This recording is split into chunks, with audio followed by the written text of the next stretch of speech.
Praise the lord. ಕರ್ತನ ನಾಮಕ್ಕೆ ಸ್ತೋತ್ರ ಉಂಟಾಗಲಿ. ನಾವು ನೋಡ್ತೇವೆ ಕಳೆದ ದಿವಸಗಳು ನಮ್ಮ ಜೀವಿತದಲ್ಲಿ ಯೇಸು ಕ್ರಿಸ್ತನು ನಡೆಸಿದಂಥ ರೀತಿ, ಆತನ ಅದ್ಭುತ ರೀತಿಯಲ್ಲಿ ನಮ್ಮನ್ನು ಮುನ್ನಡೆಸಿಕೊಂಡು ಪ್ರತಿ ಕ್ಷಣವೂ ನಾವು ನೋಡ್ತೇವೆ, ಹಗಲಾಗಲಿ ಇರುಳಾಗಲಿ ಪ್ರತಿನಿತ್ಯವೂ ನಮ್ಮನ್ನು ಕಾಪಾಡುತ್ತಾ ಹೊರುತ್ತಾ ನಾವು ನೋಡ್ತೇವೆ. ಆ ಯೇಸುದಲ್ಲಿ ಉಂಟು ನಮ್ಮನ್ನು ಹೊರುತ್ತಾ ಬಂದನೆಂಬುದು, ನಮ್ಮನ್ನು ಪ್ರತಿನಿತ್ಯವೂ ಆತನು ಕಾಪಾಡ್ತಾ ಬರ್ತಾನೆ. ಅಂದರೆ ಆತನ ಪ್ರೀತಿಯನ್ನು ತೋರಿಸ್ತದೆ.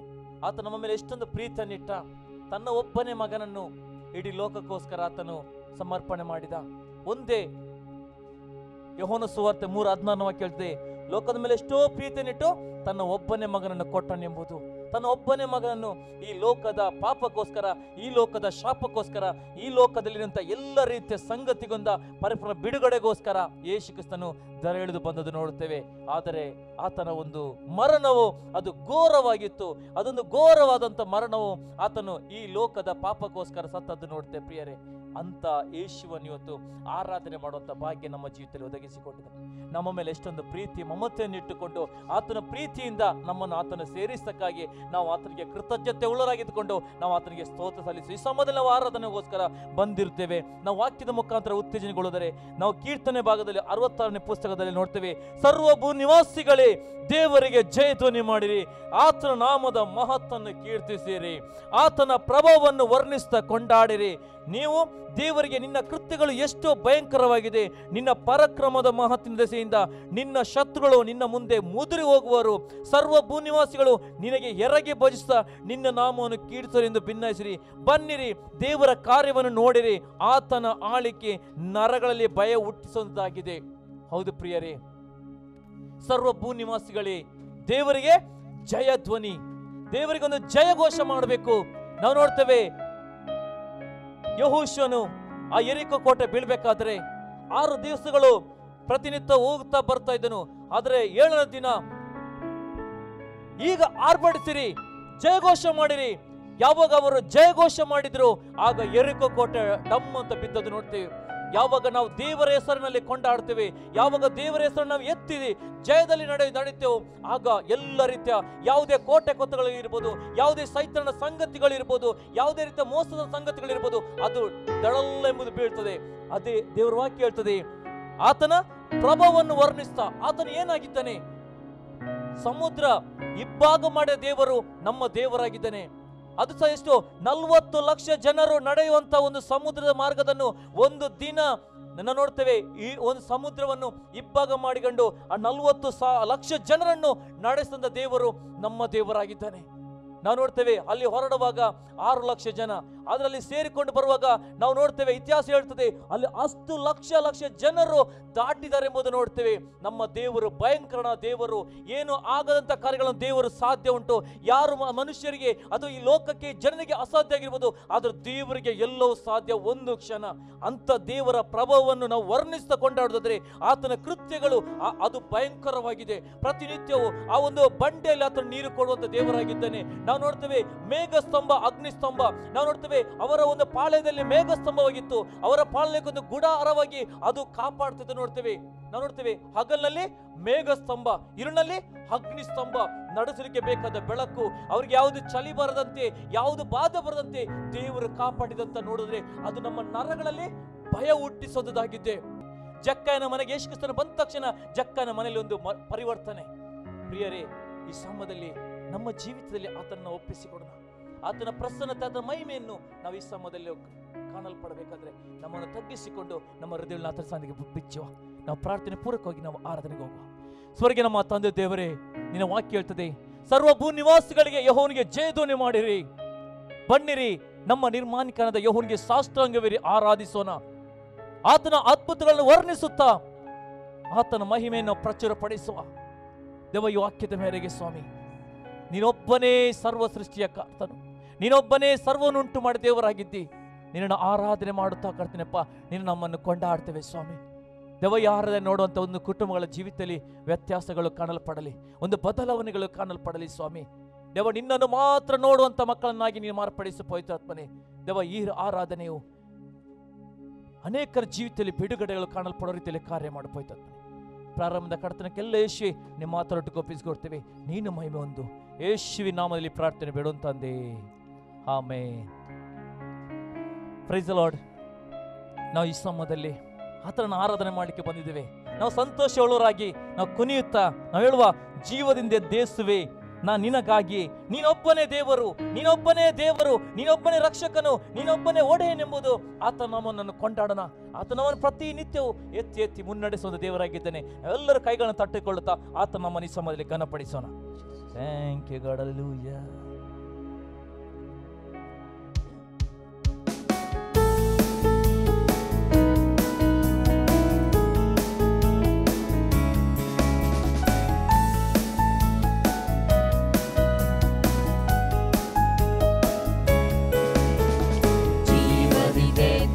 ಯೇಸುವೆ ನಾ ಬಾಳುವೆ ನಿನಗಾಗಿಯೇ, ನೀನೊಬ್ಬನೇ ದೇವರು, ನೀನೊಬ್ಬನೇ ರಕ್ಷಕನು, ನೀನೊಬ್ಬನೇ ದೇವರು, ನೀನೊಬ್ಬನೇ ರಕ್ಷಕನು.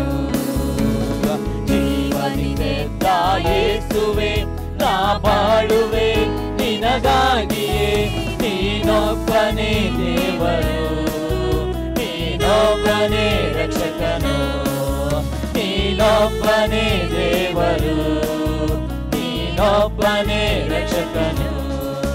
ನನ್ನ ಎತ್ತಿ ಎತ್ತಿ ನಿಲ್ಲಿಸಿದೆ ಸರ್ವಶಕ್ತ ನೀನೇ, ನನ್ನ ಧೂಳಿನಿಂದ ಎತ್ತಿದೆ ಸಮಾಧಾನ ಕರ್ತ ನೀನೇ. ನನ್ನ ಎತ್ತಿ ಎತ್ತಿ ನಿಲ್ಲಿಸಿದೆ ಸರ್ವಶಕ್ತ ನೀನೇ, ನನ್ನ ಧೂಳಿನಿಂದ ಎತ್ತಿದೆ ಸಮಾಧಾನ ಕರ್ತ ನೀನೇ.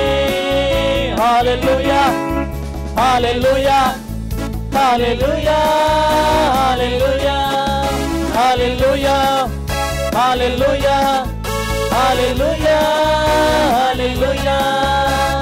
ಶಿಲುಬೆಯ ಆ ಯಜ್ಞದಿ ನನಗಾಗಿಯೇ ಜೀವ ನೀಡಿದ, ಶಿಲುಬೆಯ ಆ ಯಜ್ಞದಿ ನನಗಾಗಿಯೇ ಜೀವ ನೀಡಿದ. ಮರಣದ ಬಾಗಿಲಿಂದ ಯೇಸು ನನ್ನನ್ನು ತಪ್ಪಿಸಿದ, ಮರಣದ ಬಾಗಿಲಿಂದ ಯೇಸು ನನ್ನನ್ನು ತಪ್ಪಿಸಿದ. ನನ್ನ ಎತ್ತಿ ಎತ್ತಿ ನಿಲ್ಲಿಸಿದೆ ಸರ್ವಶಕ್ತ ನೀನೇ, ನನ್ನ ಧೂಳಿನಿಂದ ಎತ್ತಿದೆ ಸಮಾಧಾನ ಕರ್ತ ನೀನೇ. ನನ್ನ ಎತ್ತಿ ಎತ್ತಿ ನಿಲ್ಲಿಸಿದೆ ಸರ್ವಶಕ್ತ ನೀನೇ, ನನ್ನ ಧೂಳಿನಿಂದ ಎತ್ತಿದೆ ಸಮಾಧಾನ ಕರ್ತ ನೀನೇ. Hallelujah, hallelujah, hallelujah, hallelujah, hallelujah, hallelujah, hallelujah, hallelujah. ಕ್ರಿಸ್ತನ ಮರಣದಿಂದಲೇ ನನ್ನ ಎಲ್ಲ ಶಾಪ ನೀಗಿತು, ಕ್ರಿಸ್ತನ ಮರಣದಿಂದಲೇ ನನ್ನ ಎಲ್ಲ ಶಾಪ ನೀಗಿತು.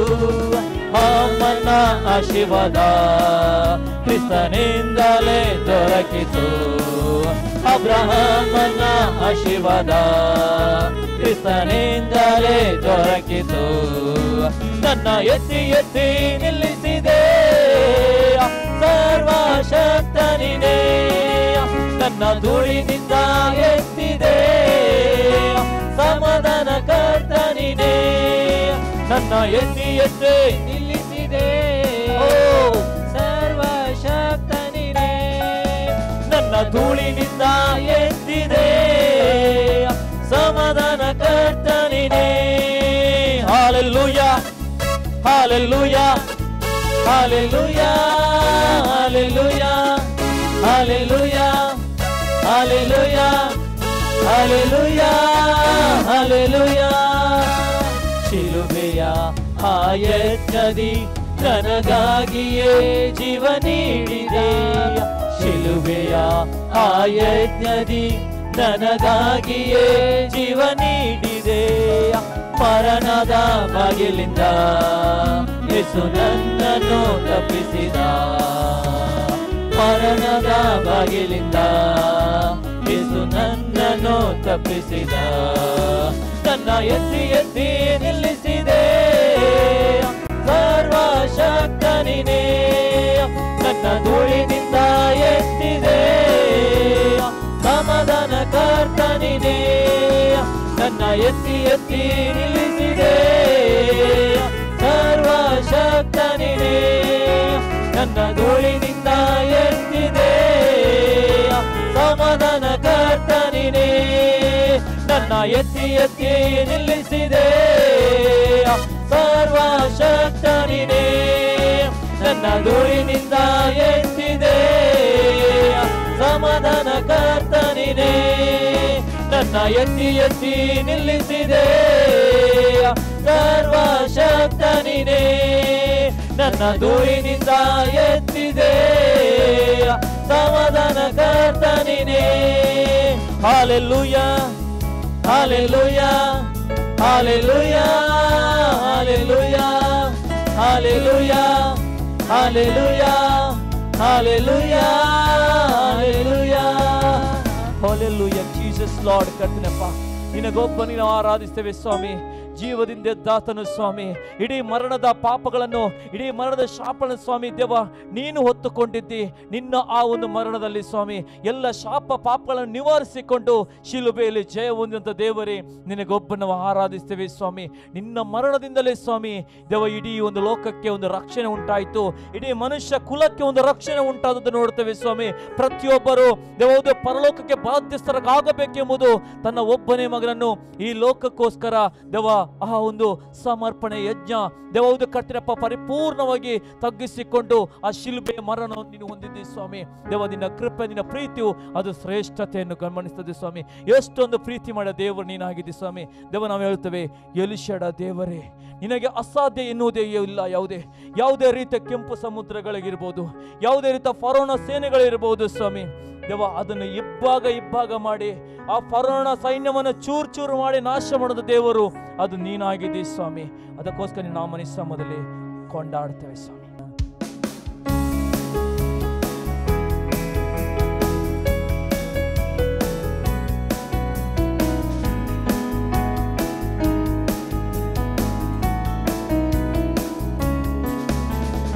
ಎಲಿಷಡಾದ ದೇವರೇ, ನಿನಗೆಲ್ಲವೂ ಸಾಧ್ಯವೇ. ಅಸಾಧ್ಯವಾದದ್ದು ಒಂದು ಇಲ್ಲವೇ ಇಲ್ಲವೇ. ಎಲಿಷಡಾದ ದೇವರೇ, ನಿನಗೆಲ್ಲವೂ ಸಾಧ್ಯವೇ. ಅಸಾಧ್ಯವಾದದ್ದು ಒಂದು ಇಲ್ಲವೇ ಇಲ್ಲವೇ. ನೀ ನುಡಿದರೆ ಎಲ್ಲವೂ ಆಗುತ್ತೆ, ನಿನ್ನಾಜ್ಞೆಗೆ ಎಲ್ಲವೂ ನಡೆಯುತ್ತೆ. ನೀ ನುಡಿದರೆ ಎಲ್ಲವೂ ಆಗುತ್ತೆ, ನಿನ್ನಾಜ್ಞೆಗೆ ಎಲ್ಲವೂ ನಡೆಯುತ್ತೆ. ಎಲ್ ಶಡಾಯ್, ಎಲ್ ಶಡಾಯ್, ನಿನಗ ಸಾಧ್ಯವಾದದ್ದು ಒಂದು ಇಲ್ಲ. O El Shaddai, L Shaddai, ನಿನಗ ಸಾಧ್ಯವಾದದ್ದು ಒಂದು ಇಲ್ಲ. ಎಲ್ ಶಡಾಯ್, ಎಲ್ ಶಡಾಯ್, ನಿನಗ ಸಾಧ್ಯವಾದದ್ದು ಒಂದು ಇಲ್ಲ. O El Shaddai, L Shaddai, ನಿನಗ ಸಾಧ್ಯವಾದದ್ದು ಒಂದು ಇಲ್ಲ. ಎಲ್ ಶಡಾಯ್ ಆದ ದೇವರೇ, ನಿನಗೆಲ್ಲವೂ ಸಾಧ್ಯವೇ. ಅಸಾಧ್ಯವಾದದ್ದು ಒಂದು ಇಲ್ಲವೇ ಇಲ್ಲವೇ. ಎಲ್ ಶಡಾಯ್ ಆದ ದೇವರೇ, ನಿನಗೆಲ್ಲವೂ ಸಾಧ್ಯವೇ. ಅಸಾಧ್ಯವಾದದ್ದು ಒಂದು ಇಲ್ಲವೇ ಇಲ್ಲವೇ. ಫರೋನ ಸೇನೆ ಬೀಳುವುದು ನಿನ್ನಯ ನಾಮಕ್ಕೆ. ಫರೋನ ಸೇನೆ ಬೀಳುವುದು ನಿನ್ನಯ ನಾಮಕ್ಕೆ. ಕೆಂಪು ಸಮುದ್ರವು ಭಾಗವಾಗುವುದು ನಿನ್ನಯ ಶಕ್ತಿಗೆ. ಕೆಂಪು ಸಮುದ್ರವು ಭಾಗವಾಗುವುದು ನಿನ್ನಯ ಶಕ್ತಿ. ಎಲ್ ಶಡಾಯ್, ಎಲ್ ಶಡಾಯ್, ಎಲ್ ಶಡಾಯ್, ನಿನಗ ಸಾಧ್ಯವಾದದ್ದು ಒಂದು ಇಲ್ಲ. ಎಲ್ ಶಡಾಯ್, ಎಲ್ ಶಡಾಯ್, ನಿನಗ ಸಾಧ್ಯವಾದದ್ದು ಒಂದು ಇಲ್ಲ. ಎಲ್ ಶಡಾಯ್ ಎಲ್ ಶಡಾಯ್ ನಿನಗ ಸಾಧ್ಯವಾದದ್ದು ಒಂದು ಇಲ್ಲ. ಓ ಎಲ್ ಶಡಾಯ್ ನಿನಗ ಸಾಧ್ಯವಾದದ್ದು ಒಂದು ಇಲ್ಲ. ಎಲ್ ಶಡಾಯಾದ ದೇವರೇ ನಿನಗೆಲ್ಲವೂ ಸಾಧ್ಯವೇ, ಅಸಾಧ್ಯವಾದದ್ದು ಒಂದು ಇಲ್ಲವೇ ಇಲ್ಲವೇ. ಎಲ್ ಶಡಾಯಾದ ದೇವರೇ ನಿನಗೆಲ್ಲವೂ ಸಾಧ್ಯವೇ, ಅಸಾಧ್ಯವಾದದ್ದು ಒಂದು ಇಲ್ಲವೇ ಇಲ್ಲವೇ. ಅದ್ಭುತ ಕಾರ್ಯ ನಡೆಯುವುದು ನಿನ್ನಯ ನಾಮಕ್ಕೆ, ಅದ್ಭುತ ಕಾರ್ಯ ನಡೆಯುವುದು ನಿನ್ನಯ ನಾಮಕ್ಕೆ. ಅಡ್ಡಿ ತಡೆಗಳು ನೀಗೆ ಹೋಗುವುದು ನಿನ್ನಯ ಶಕ್ತಿಗೆ, ಅಡ್ಡಿ ತಡೆಗಳು ನೀಗೆ ಹೋಗುವುದು ನಿನ್ನಯ ಶಕ್ತಿ. ಎಲ್ ಶಡಾಯ್ ಎಲ್ ಶಡಾಯ್ ನಿನಗ ಸಾಧ್ಯವಾದದ್ದು ಒಂದು ಇಲ್ಲ. ಓಹೋ ಎಲ್ ಶಡಾಯ್ ಅಸಾಧ್ಯವಾದದ್ದು ಒಂದು ಇಲ್ಲ. ಓಹೋ ಎಲ್ ಶಡಾಯ್ ನಿನಗ ಸಾಧ್ಯವಾದದ್ದು ಒಂದು ಇಲ್ಲ. ಓಹೋ ಎಲ್ ಶಡಾಯ್ ನಿನಗ ಸಾಧ್ಯವಾದದ್ದು ಒಂದು ಇಲ್ಲ. ಎಲ್ ಶಡಾಯಾದ ದೇವರೇ ನಿನಗೆಲ್ಲವೂ ಸಾಧ್ಯವೇ, ಅಸಾಧ್ಯವಾದದ್ದು ಒಂದು ಇಲ್ಲವೇ ಇಲ್ಲವೇ. ಎಲ್ ಶಡಾಯಾದ ದೇವರೇ ನಿನಗೆಲ್ಲವೂ ಸಾಧ್ಯವೇ, ಅಸಾಧ್ಯವಾದದ್ದು ಒಂದು ಇಲ್ಲವೇ ಇಲ್ಲವೇ. ರೋಗ ವ್ಯಾಧಿ ನೀಗುವುದು ನಿನ್ನಯ ನಾಮಕ್ಕೆ, ರೋಗ ವ್ಯಾಧಿ ನೀಗುವುದು ನಿನ್ನಯ ನಾಮಕ್ಕೆ. ಅಂಧಕಾರ ಸಾರ ಪಾಳಿ ಕಚ್ಚಿ ಬೀಳುವುದು ನಿನ್ನಯ ಶಕ್ತಿಗೆ, ಅಂಧಕಾರ ಸಾರ ಪಾಳಿ ಕಚ್ಚಿ ಬೀಳುವುದು ನಿನ್ನಯ ಶಕ್ತಿ. ಎಲ್ ಶಡಾಯ್ ನಿನಗ ಸಾಧ್ಯವಾದದ್ದು ಒಂದು ಇಲ್ಲ. ಓಹೋ ಎಲ್ ಶಡಾಯ್ ನಿನಗ ಸಾಧ್ಯವಾದದ್ದು ಒಂದು ಇಲ್ಲ. ಎಲ್ ಶಡಾಯ್ ನಿನಗ ಸಾಧ್ಯವಾದದ್ದು ಒಂದು ಇಲ್ಲ.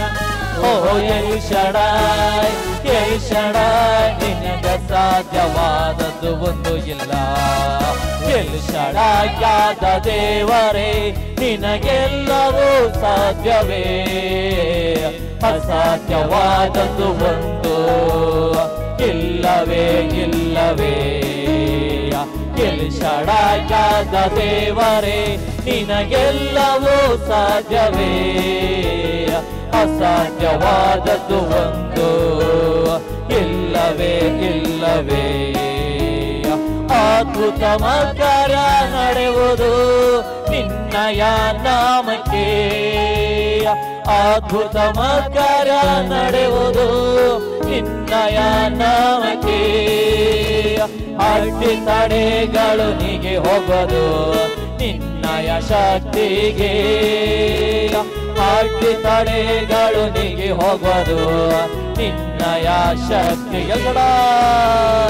ಎಲ್ ಶಡಾಯ್ ನಿನಗ ಸಾಧ್ಯವಾದದ್ದು ಒಂದು ಇಲ್ಲ. ಓಹೋ ಎಲ್ ಶಡಾಯ್ ನಿನಗ ಸಾಧ್ಯವಾದದ್ದು ಒಂದು ಇಲ್ಲ. ಓಹೋ ಎಲ್ ಶಡಾಯ್ ನಿನಗ ಸಾಧ್ಯವಾದದ್ದು ಒಂದು ಇಲ್ಲ. ಓಹೋ ಎಲ್ ಶಡಾಯ್ ನಿನಗ ಸಾಧ್ಯವಾದದ್ದು ಒಂದು ಇಲ್ಲ. ಓಹೋ ಎಲ್ ಶಡಾಯ್ ಈಗ ಅಸಾಧ್ಯವೆನ್ನುವುದಿಲ್ಲ ಸ್ವಾಮಿ. ದೇವ ಎಲ್ಲವೂ ಸಾಧ್ಯ ಮಾಡುವ ದೇವರ ಸ್ವಾಮಿ. ಎಲ್ಲ ಕೆಂಪು ಸಮುದ್ರ ಇಬ್ಬಾಗ ಮಾಡಿ ದೇವರು, ದೇವ ಪರಣ ಸೇನೆ ನಾಶ ಮಾಡಿದ ದೇವರು ನೀನೊಬ್ಬನೇ, ಮಹಿಮೆಗೆ ಉಳ್ಳ ದೇವರು ನೀನೊಬ್ಬನೇ, ಪರಿಶುದ್ಧಳ ದೇವರು ನೀನೊಬ್ಬನೇ ಸ್ವಾಮಿ. ಆತ್ಮದಲ್ಲಿ ಮಾಡೋ ದೇವರು, ದೇವ ಎಲ್ಲ ರೀತಿಯ ರೋಗ ವ್ಯಾಧಿಗಳನ್ನು ನಾಶ ಮಾಡಿದ ದೇವರು. ಮಹಿಮೆಯಿಂದ ದೇವ ತುಂಬಿಸುವಂತ ದೇವರು ನೀನಾಗಿದೆ ಕರ್ತನಪ್ಪ. ಓ ಗ್ಲೋರಿ ಗ್ಲೋರಿ ಗ್ಲೋರಿ ಗ್ಲೋರಿ. ನಿನ್ನ ಮಹಿಮೆಯಿಂದ ನಡೆಸಿದ್ದಕ್ಕಾಗಿ ಸ್ತೋತ್ರ. ನಿನ್ನ ಎಲ್ಲ ರೀತಿಯ ಯಾವುದೇ ವ್ಯಾಧಿಗಳಿರ್ಬೋದು, ಯಾವುದೇ ಸರಪಣಿಗಳಿರ್ಬೋದು, ಯಾವುದೇ ಸೈತನ ಕಟ್ಟಲ್ಪಟ್ಟಂತ ಬಂಧನಗಳಿರ್ಬೋದು, ಆದರೆ ಯೇಸುವಿನ ನಾಮದಲ್ಲಿ ಅದು ಮುರಿಯಲ್ಪಡೋದು, ಯೇಸುವಿನ ನಾಮದಲ್ಲಿ ಅದು ಬಿಡುಗಡೆ ಹೊಂದುದು, ಯೇಸುವಿನ ನಾಮದಲ್ಲಿ ಎಲ್ಲ ಸೈತನ ಕೋಟೆ ಕೊತ್ತಲುಗಳದು ಅದು ನಾಶವಾಗುವುದು ಸ್ವಾಮಿ. ಯಾಕಂದ್ರೆ ಅದ್ಭುತ ಮಹತ್ಕಾರಗಳು ಮಾಡೋದು ದೇವರು. ನೀನದಕ್ಕಾಗಿ ನಾವು ಸ್ತೋತ್ರದಲ್ಲಿದ್ದೇವೆ ಸ್ವಾಮಿ. ದೇವ ನಿನಗೆ ಮಹಿಮೆ, ನಿನಗೊಬ್ಬನಿಗೆ ಮಹಿಮೆ, ಕರ್ತ ನಿನಗೆ ಮಹಿಮೆ, ಯೇಸುವಿನಿಗೆ ಮಹಿಮೆ, ನಿನಗೊಬ್ಬನಿಗೆ ಗ್ಲೋರಿ, ನಿನಗೊಬ್ಬನಿಗೆ ಸ್ತೋತ್ರದಲ್ಲಿದ್ದೇವೆ ಸ್ವಾಮಿ. ಸಾಧ್ಯವಾದದ್ದು ಒಂದು ಇಲ್ಲ. ನಿನಗೆ ಅಸಾಧ್ಯವೆನ್ನುವುದಿಲ್ಲ. ಯಾವುದು ಸ್ವಾಮಿ ಮನುಷ್ಯರಿಗೆ ಅಸಾಧ್ಯ, ಈ ಲೋಕಕ್ಕೆ, ಈ ಒಂದು ವೈಜ್ಞಾನಿಕ ಪ್ರಪಂಚಕ್ಕೆ ಅಸಾಧ್ಯವಾಗಿರ್ಬೋದು, ಆದರೆ ಯೇಸುವೆ ನಿನ್ನು ಒಂದು ಕ್ಷಣ ಸ್ವಾಮಿ ಅದ್ಭುತ ಮಾಡೋ ದೇವರ ಸ್ವಾಮಿ. ನಮ್ಮ ಪ್ರತಿಯೊಂದು ಸ್ಥಾನಮಾನಗಳನ್ನು ಕಿರೀಟಗಳನ್ನು ಬೆಚ್ಚಿಕೊಂಡು ಅಡ್ಡ ಬಿದ್ದು ನಾವು ಹೇಳುತ್ತೇವೆ ನೀನೊಬ್ಬನೇ ಪರಿಶುದ್ಧನೆಂಬುದು ಈ ಸಮಯದಲ್ಲಿ ನಿನ್ನ ನಾಮವನ್ನು ನಾವು ಕೊಂಡಾಡ್ತೇವೆ ಸ್ವಾಮಿ. Thank you God. ಹಲ್ಲೆಲೂಯಾ.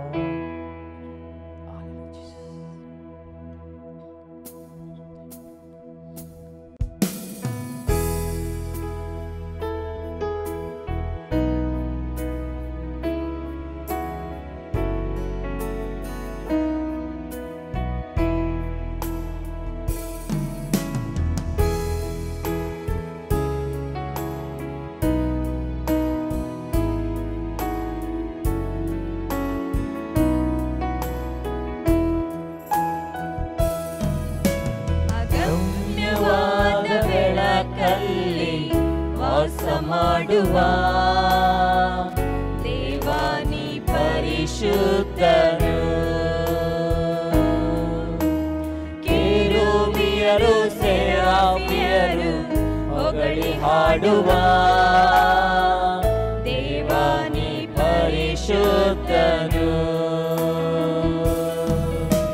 ಅಗಮ್ಯವಾದ ಬೆಳಕಲ್ಲಿ ವಾಸ ಮಾಡುವ ದೇವಾನಿ ಪರಿಶುದ್ಧನು, ಕೆರೂಬಿಯರು ಸೆರಾಫಿಯರು ಹೊಗಳಿ ಹಾಡುವ ದೇವಾನಿ ಪರಿಶುದ್ಧನು,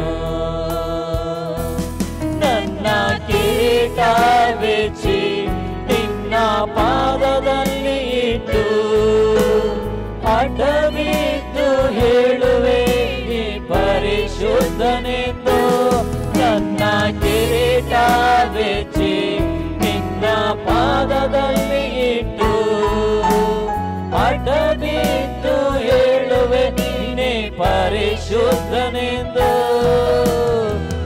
ಪರಿಶುದ್ಧನು ನೀನೇ ಪರಿಶುದ್ಧನು, ಪರಿಶುದ್ಧನು ನೀನೇ ಪರಿಶುದ್ಧನು, ಪರಿಶುದ್ಧನು ನೀನೇ ಪರಿಶುದ್ಧನು, ಪರಿಶುದ್ಧನು ನೀನೇ ಪರಿಶುದ್ಧನು, ಯಜ್ಞದ ಕುರಿ ಮರಿ ಆದವನೇ ಹೊಸ ಒಡಂಬಡಿಕೆಯ ಮಧ್ಯಸ್ಥನೇ, ಯಜ್ಞದ ಕುರಿ ಮರಿ ಆದವನೇ ಹೊಸ ಒಡಂಬಡಿಕೆಯ ಮಧ್ಯಸ್ಥನೇ, ನನಗಾಗಿ ತಂದೆ ಬಳಿ ಮಧ್ಯಸ್ಥಿಕೆ ವಹಿಸುವ ಯಾಜಕನೇ, ನನಗಾಗಿ ತಂದೆ ಬಳಿ ಮಧ್ಯಸ್ಥಿಕೆ ವಹಿಸುವ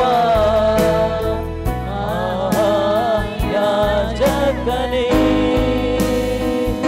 ನನ್ನ ಕಿರೀಟ ಬಿಚ್ಚಿ ನಿನ್ನ ಪಾದದಲ್ಲಿ ಇಟ್ಟು ಅಡ್ಡಬಿದ್ದು ಹೇಳುವೆ ನೀನೇ ಪರಿಶುದ್ಧನೆಂದು, ನನ್ನ ಕಿರೀಟ ಬಿಚ್ಚಿ ನಿನ್ನ ಪಾದದಲ್ಲಿ ಇಟ್ಟು ಅಡ್ಡಬಿದ್ದು ಹೇಳುವೆ ನೀನೇ ಪರಿಶುದ್ಧನೆಂದು, ನನ್ನ ಕಿರೀಟ ಬಿಚ್ಚಿ ನಿನ್ನ ಪಾದದಲ್ಲಿ ಇಟ್ಟು ಅಡ್ಡ ಬಿದ್ದು ಹೇಳುವೆ ನೀನೆ ಪರಿಶುದ್ಧನೆಂದು.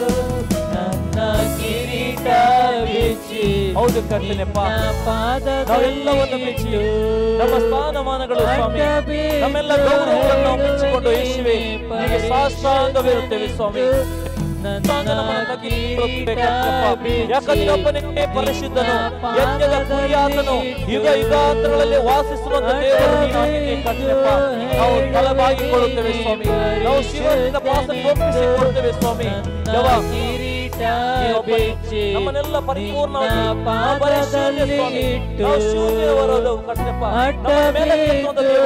ನಮ್ಮನ್ನ ಮೇಲವನ್ನಾಗಿ ಮಾಡುವ ದೇವರು ನೀನಾಗಿದ್ದೀಯ ಸ್ವಾಮಿ. ಯಾಕಂದ್ರೆ ಯಜ್ಞದ ಕುರಿಯಾದ ರಕ್ತ, ನಿನ್ನ ಪರಿಶುದ್ಧ ರಕ್ತ ಸ್ವಾಮಿ, ನಿನ್ನ ಪರಿಶುದ್ಧ ರಕ್ತದ ಮುಖಾಂತರ ನಮ್ಮನ್ನು ನೀನು ಪ್ರಾಯಕ್ಕೆ ತೆಗೆದುಕೊಂಡಿದ್ದೀಯ ಸ್ವಾಮಿ.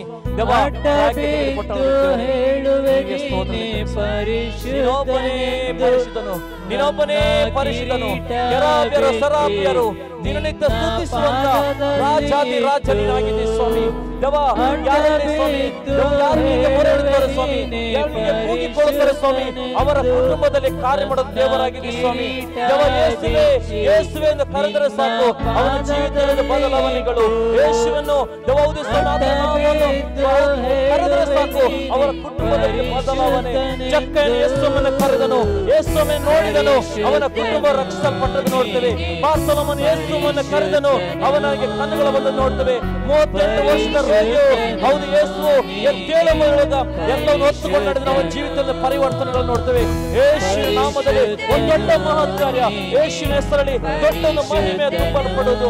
ಓ ಥ್ಯಾಂಕ್ ಯು ಗಾಡ್, ನಿನ್ನ ಮಹಿಮೆ ತುಂಬುವುದಕ್ಕಾಗಿ ಸ್ತೋತ್ರ, ನಿನ್ನ ಮಹಿಮೆ ತುಂಬುವುದಕ್ಕಾಗಿ ಸ್ತೋತ್ರ, ನಿನ್ನ ಬಿಡುಗಡೆಗೊಳ್ಳುವುದಕ್ಕಾಗಿ ಸ್ತೋತ್ರ, ನೀನು ಅದ್ಭುತ ಮಾಡುವುದಕ್ಕಾಗಿ ಸ್ತೋತ್ರ, ನಿನ್ನ ಮಹಿಮೆಯಿಂದ ತುಂಬುವುದಕ್ಕಾಗಿ ಸ್ತೋತ್ರ ನಿಂತವೆ ಸ್ವಾಮಿ. Thank you God, thank you God, hallelujah, hallelujah. Oh glory glory glory glory glory, ಮಹಿಮೆ ಮಹಿಮೆ ಮಹಿಮೆಯಿಂದ ತುಂಬುವುದಕ್ಕಾಗಿ ಸ್ತೋತ್ರ. Hallelujah, hallelujah.